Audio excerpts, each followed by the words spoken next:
সালামু আলাইকুম। একটা ভালো সংবাদই আমি মনে করছি, তবে বিষয়টা হচ্ছে নেতৃত্বে কে থাকবে। কারণ আরব দেশগুলো যদি সম্মিলিতভাবে কোনো রকম উদ্যোগ নেয় অথবা ধরেন কোনো কাজ করে, সো সেই ক্ষেত্রে টাকা পয়সা, মেশিনারিজ, মধ্যপ্রাচ্যে নিজেদের যে একাত্মতা সেটা যদি তারা তৈরি করতে পারে, আমাদের এশিয়া থেকেও পাকিস্তান যেমন আগ্রহ দেখিয়েছে, আমার মনে হয় যে সামহাও বাংলাদেশও যদি সম্ভব হয় এটাতে ইনক্লুড হওয়া দরকার। কারণ আগামীকে চিন্তা করে কোনো না কোনো জোটে আমাদের আসলে থাকা উচিত, যদি আরবরা এ পর্যন্ত মানে কানেক্ট হয় আর কি। তবে মিশরের নেতৃত্বে, মিশর যেমনটা চাইছিল যে প্রধান নেতৃত্বে তারা থাকবে এবং কি সৌদিকে রাখবে, তো এই ক্ষেত্রে আমার আবার একটু হালকা দ্বিমত আছে। আমার মনে হয় যে এই ঘটনায় নেতৃত্ব থাকা উচিত ইরানের হাতে, যেমনটা ইরানের সেনাপ্রধান যিনি আছেন তিনি বলছিলেন যে এরকম একটা বাহিনী দরকার। ইরাকও এই ক্ষেত্রে একমত, আরো অন্যান্যরা আছেন। তবে আরব রাষ্ট্রগুলোর মূল কন্ট্রোলার যেই আমেরিকা, সেই আমেরিকার বিপরীতে গিয়ে এরকম একটা আরবি ন্যাটো বাহিনী করতে পারলে বিষয়টা খারাপ না। তবে আবারও বলছি, নেতৃত্বে থাকতে হবে শক্ত একটা রাষ্ট্র যাদেরকে পশ্চিমারা মানে কাউন্ট করে। তবে তুরস্কের ব্যাপারেও আমি গ্যারান্টি দিচ্ছি না, আর অন্যান্য দেশের ব্যাপারে আমার তেমন কোনো ভূমিকা থাকবে বলে মনে হয় না। আসুন দেখি ঘটনার মূল প্রেক্ষাপট কি।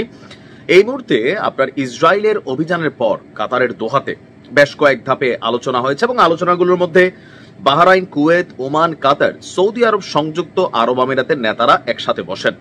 তারা ইসরায়েলের বিরুদ্ধে যৌথ প্রতিরক্ষা ব্যবস্থা গড়ার বিষয়টি সামনে আনেন। প্রতিরক্ষা ব্যবস্থা মানে যদি আঘাত করে তাহলে একটা ছাতার মতো থাকবে যেটা ঠেকাবে। আমি গতকালকে বলছিলাম এই সিস্টেমটাতে পশ্চিমারা আরো পয়সা কামাবে এই আরব দেশগুলো থেকে। কেন? ইসরায়েল দেখেন একটা দেশে টাচ করছে, এখন বাকি দেশগুলা জরুরি ভিত্তিতে এই বৈঠকে বসছে। এরপরে হচ্ছে প্রতিরক্ষা ব্যবস্থা। এখন প্রতিরক্ষা সিস্টেমের মধ্যে আকাশ প্রতিরক্ষা সিস্টেম, দূরপাল্লার ক্ষেপণাস্ত্র, মেশিনারিজ, আরো বিভিন্ন জিনিস। যেমন ইসরায়েল দেখেন সিরিয়াকে টার্গেট করছে, তুরস্ককে টার্গেট করছে, কাতারকে নিয়ে আজকেও বক্তব্য দিছে। তো এই ক্ষেত্রে এই যে একটা ভয়ের সংস্কৃতি তৈরি হয়েছে, সেই সংস্কৃতি থেকে বের হওয়ার জন্য তাদের প্রতিরক্ষা সিস্টেম দরকার। এই 7টা দেশ মনে করতেছে আমরা নিজেরা ঠুকবো না, আমাদেরকে ঠুকতে আসলে আমরা এটাকে রক্ষা করব। But is it? এই ধরনের কোন সিস্টেম তৈরি করে পশ্চিমাদেরকে পয়সা দেওয়া ছাড়া আর কোনো ফায়দা আছে? কারণ যত মেশিনারিজ কিনবে, আরব দেশগুলো তো মেশিন বানায় না, যার মধ্যে শুধু কিছু মেশিন বানায় সেটা হচ্ছে তুরস্ক।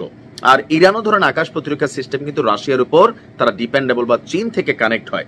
তো সেই ক্ষেত্রে যত আকাশ প্রতিরক্ষা সিস্টেম আরব দেশগুলোর হাতে নাই, সো আমেরিকা বা জার্মানি অথবা ধরেন অন্যান্য দেশ লাইক ফ্রান্স, তারা হয়তো এখানে একটা বড় ধরনের ব্যবসা করার সুযোগ পাবে। সো বেটার হচ্ছে নিজেদের যে আরব ন্যাটো বাহিনী তৈরির যে পরিকল্পনা সেইটা, এখন সেই বাহিনী থাকবে একটা দেশকে টাচ করলে নেটরাও যেমন জোটবদ্ধ হইয়া সেখানে গিয়ে ঘাঁটি গেরা রাখে প্রত্যেকটা দেশে।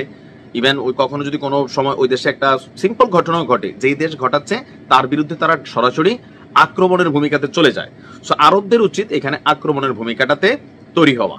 আর পাশাপাশি পাকিস্তান এই ক্ষেত্রে ইন্টারেস্ট দেখিয়েছে, তারা বলছে জাতিসংঘের বাইরে যদি এমন কোনো কার্যকরী বাহিনী গঠিত হয় তাহলে পাকিস্তান সেই ক্ষেত্রে অংশ নেওয়ার ব্যাপারে আশাবাদী। তো পাকিস্তান কিভাবে এখানে কানেক্ট হবে? কারণ পাকিস্তানের সাথে দেখেন সীমান্ত আছে আফগানিস্তানের, পাকিস্তানের সাথে সীমান্ত আছে ইরানের। তো এই ক্ষেত্রে পাকিস্তান সেই জোটের মধ্যে যাওয়ার কিন্তু চান্স আছে। কিন্তু আমাদের বাংলাদেশ, আমরা ভূখণ্ড বা ভৌগোলিকভাবে 3 দিক ভারত দিয়ে ঘেরা, একদিক বঙ্গোপসাগর, সো আমাদের সাথে আরব রাষ্ট্রগুলোর ওইরকম কানেক্টিভিটি নাই।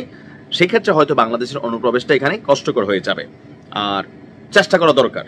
তবে আমি মনে করি এখন যে আলোচনা আছে সেখানে ইরাকও আগ্রহ দেখাইছে, মিশর দেখাইছে, ইরান দেখাইছে। ইরানের নেতৃত্বে থাকলে বাকিরা ভাববে যে না, উস্তাদের হাতেই আপনার ছড়িটা গেছে।